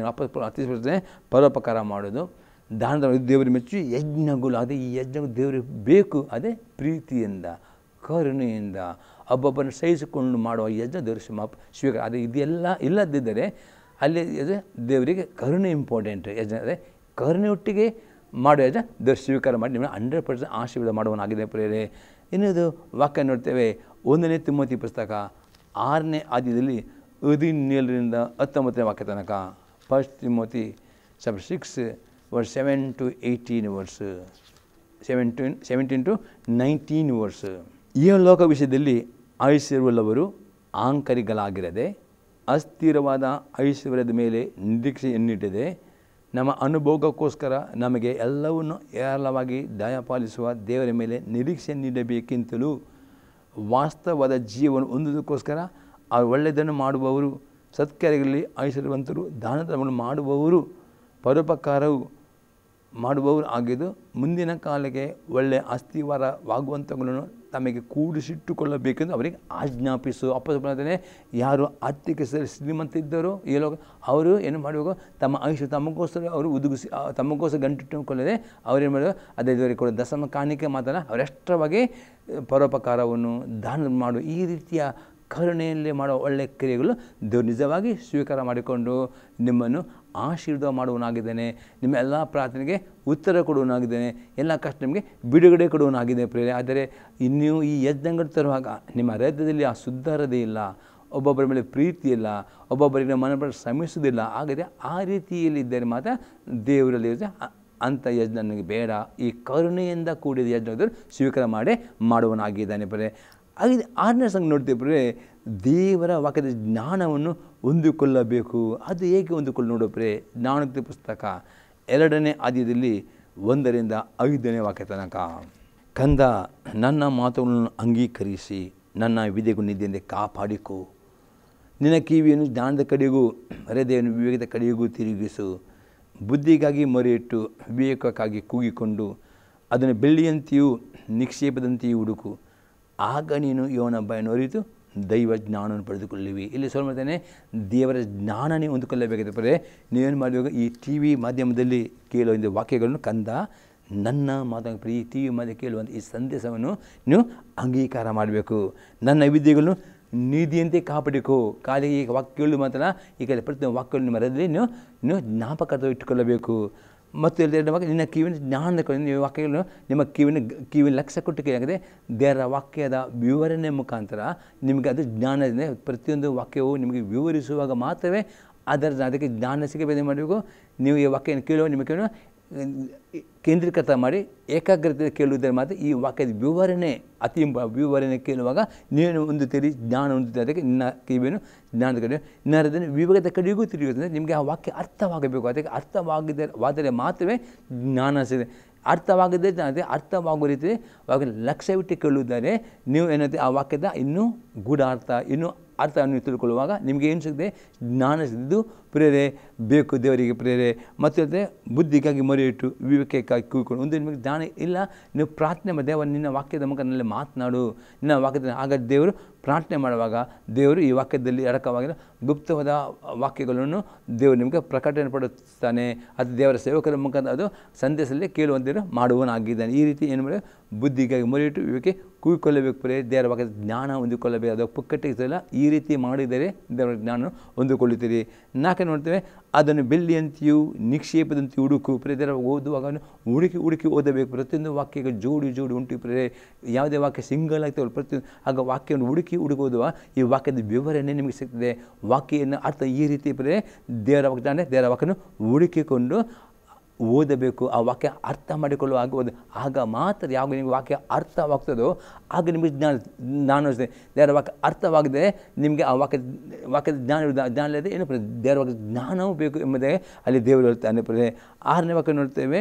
5ನೇ ವಾಕ್ಯ, ಆಗ ನೀನು ಯೋನ ಭಯವನ್ನು ಅರಿತು ದೈವ ಜ್ಞಾನ ಪಡೆದ. ಅಂದರೆ ಈ ರೀತಿ ಮಾಡಿದರೆ ದೇವರ ಭಯವೂ ನಿನ್ನ ಒಳಗೆ ಬರ್ತದೆ, ದೇವರ ಜ್ಞಾನವೂ ನಿನ್ನ ಒಳಗೆ ಬರ್ತದೆ ಎಂಬುದಾಗಿ ಇಲ್ಲಿ ಸ್ವಲ್ಪ ಹೇಳ್ತಾನೆ. ಮತ್ತು 6ನೇ ವಾಕ್ಯ ಹೇಳ್ತದೆ, ಯೆಹೋವನೇ ಜ್ಞಾನವನ್ನು ಕೊಡುವಾತನು, ಆತ ಬಾಯಿಂದಲೇ ತಿಳುವಳಿಕೆ ವಿವೇಕ ಬರುತ್ತದೆ. ಅಂದರೆ ದೇವರಿಗೆ ತಾನೇ ಈ ಜ್ಞಾನವನ್ನು ನಿಮಗೆ ಕೊಡುತ್ತಾನೆ.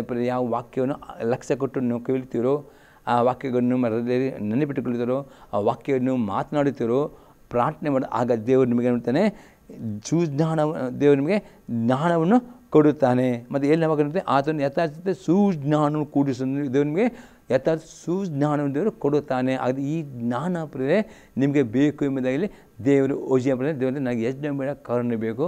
ಒಮ್ಮಗಳಿಗಿಂತ ದೇವರ ಜ್ಞಾನ ಇದೆ. ದೇವರ ವಾಕ್ಯದ ಜ್ಞಾನ ಇದ್ದರೆ ಮಾತ್ರವೇ ನೀವು ಇನ್ನೂ ಜ್ಞಾನಯುಕ್ತರಾಗಿ ದೇವರ ಆರಾಧನೆ ಮಾಡಲಿಕ್ಕೆ ನಿಮಗೆ ಸಾಧ್ಯವಾಗ್ತದೆ. ಪ್ರೇರೆ ಇದು ಜ್ಞಾನಕ್ಕೆ ಬೇಕು ಎಂಬುದಾಗಿ ಯೇಸು ಕ್ರಿಸ್ತನಿಗೆ ಹೇಳುತ್ತಾನೆ.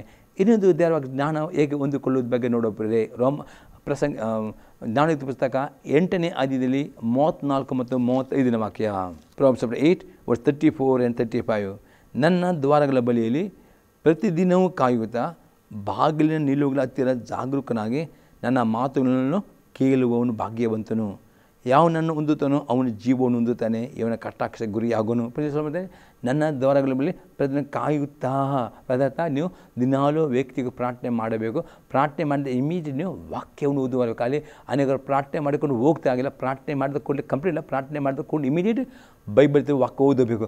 ಆಗ ದೇವರಾತನು ವಾಕ್ಯದ ಮುಖದ ಮಾತನಾಡ್ತಾನೆ. ಆ ವಾಕ್ಯದ ಮುಖದ ಮಾತನಾಡಿಕೊಂಡು ಆ ವಾಕ್ಯದ ಜ್ಞಾನವೂ ಸಿಗುತ್ತೆ. ಈ ರೀತಿ ದೇವರ ವಾಕ್ಯದ ಜ್ಞಾನ ನಿಮಗೆ ಸಿಗುತ್ತೆ. ಆಗ ವಿದ್ಯರಾಗುವಾಗ ದೇವರ ದಯೆಯನ್ನು ಹೊಂದಿಕೊಳ್ಳುತ್ತೀರಿ. ಆ ದೇವರ ವಾಕ್ಯನ ಓದುವುದಿಲ್ಲವಾದರೆ, ದೇವರ ವಾಕ್ಯ ಧ್ಯಾನ ಮಾಡಿದ್ರೆ ನಿಮಗೆ ಜ್ಞಾನ ಸಿಗುವುದಿಲ್ಲ. ಆಗ ಜ್ಞಾನೀನರಾಗಿ ಏನು ಮಾಡ್ತೀರಿ, ಪಾಪದಲ್ಲಿ ಬೀಳ್ತೀರಿ. ನಿಮ್ಮ ಆಶ್ರಯಕ್ಕೆ ಅದಕ್ಕೆ ಜ್ಞಾನೀನರಾಗ ಜ್ಞಾನವಂತರ ಆಗಬೇಕಾದ್ರೆ ದಿನಾಲು ಪ್ರಾರ್ಥನೆ ಇಮಿಡಿಯೇಟ್ ವಾಕ್ಯ ಓದಬೇಕು, ವಾಕ್ಯ ಧ್ಯಾನ ಮಾಡಬೇಕು.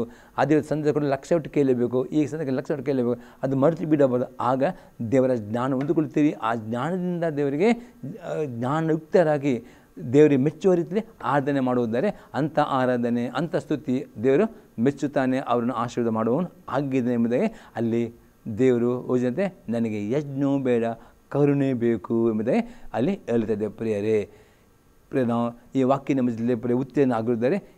ನಿಮ್ಮ ಅಭಿಪ್ರಾಯವನ್ನು ತಿಳಿಸಿರಿ. ನಾವು ಪ್ರಾರ್ಥನೆ ಮಾಡಿ ವಾಕ್ಯಕ್ಕೋಸ್ಕರ. ತಂದೆ ದೇವರೇ, ಯೇಸು ಕ್ರಿಸ್ತನ ನಾಮದಲ್ಲಿ ಅವನಿಗೆ ಸ್ತೋತ್ರವನ್ನು ಕೊಂಡಾಡ್ತೇನೆ. ಈ ವಾಕ್ಯದ ಮುಖಾಂತರ ಸಂದರ್ಭ ಮಾತನಾಡಿದಿ. ಈ ಪ್ರತಿಯೊಂದು ವಾಕ್ಯಗಳು ನಿನ್ನ ಜನರು ಕೇಳಿಕೊಂಡು ಆ ವಾಕ್ಯದ ಪ್ರಕಾರ ನಡೆದುಕೊಂಡು ನಿನ್ನ ಮೆಚ್ಚುವ ಯಜ್ಞವನ್ನು ಸಮರ್ಪಣೆ ಮಾಡುವಂತೆ ಪ್ರತಿಯೊಬ್ಬರ ಕೃಪೆಯನ್ನು ಕೊಡಬೇಕು ಬಿಡ್ಕೊಂಡವ. ಇದನ್ನು ಪ್ರತಿಯೊಬ್ಬರು ನಿನ್ನ ಆಶೀರ್ವಾದ ನೋಡ್ಬಿಡ್ತೇನೆ. ಯಾರಾದರೂ ರೋಗಿಗಳಿದ್ದರೆ ಇವರ ಸರಿದ ರೋಗಗಳನ್ನು ನಾನು ಅಪ್ಪಣೆ ಕೊಡ್ತೇನೆ. ಎಲ್ಲ ರೋಗಿಗಳನ್ನು, ಎಲ್ಲ ರೋಗ ದುರಾತ್ಮ ಬಂಧನದಿಂದ ರೋಗ ದುಷ್ಟ ಶಕ್ತಿಯನ್ನು ಬಿಡುಗಡೆಗೊಳಿಸ್ತೇನೆ. ಯೇಸು ಗುಣ ಮಾಡೋ ಶಕ್ತಿಯು ಪ್ರತಿಯೊಂದು ರೋಗಿಗಳು ಮುಟ್ಟಿ ಅವರು ಗುಣ ಹೊಂದಲಿ. ಯೇಸು ಕ್ರಿಸ್ತನ ನಾಮದಲ್ಲಿ ಬೇಡುತ್ತೇನೆ, ಆಮೇನ್. ನಾನು ತಿಳಿಸಬೇಕಲ್ವಾ, ತಂದೆ ದೇವರ ಪ್ರೀತಿಯು, ಯೇಸು ಕ್ರಿಸ್ತನ ಕೃಪೆಯು, ಪವಿತ್ರ ನಾಣ್ಯತೆಯು ಸದಾ ಕಾಲವು ಈ ಸಂದೇಹಗಳು ಕೇಳುವವರ ಪ್ರತಿಯೊಬ್ಬ ಸಂಘದಲ್ಲಿ ಆಮೇನ್. Praise the lord. ದೇವರು ನಿಮ್ಮನ್ನು ಆಶೀರ್ವಾದ ಮಾಡಲಿ. ಆಮೇನ್.